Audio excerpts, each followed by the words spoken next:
درس نظامی کتب میں استعمال ہونے والی اصطلاح میں سے ایک ہے موجود فی نفس الامر اور موجود فی الخارج۔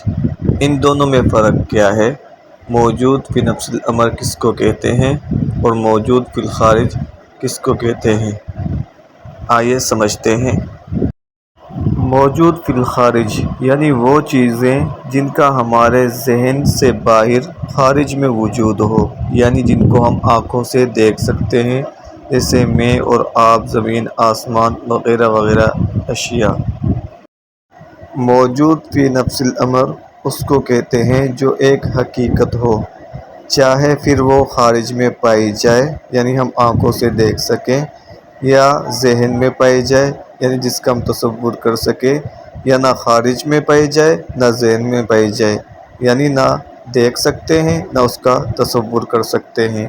جیسے اللہ تعالیٰ کی ذات کہ ہم خارج میں اس کو دیکھ بھی نہیں سکتے اور اس کا ذہن میں تصور بھی نہیں کر سکتے، کیونکہ وہ اتنی بڑی ذات ہے جو عقل سے ماوراء ہے۔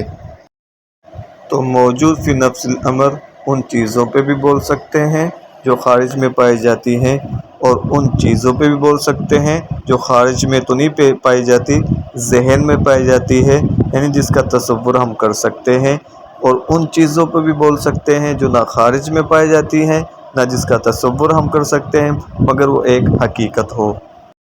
اور موجود فی الخارج صرف ان چیزوں پہ بولا جائے گا جو خارج میں پائی جاتی ہیں، یعنی جن کو ہم آنکھوں سے دیکھ سکتے ہیں۔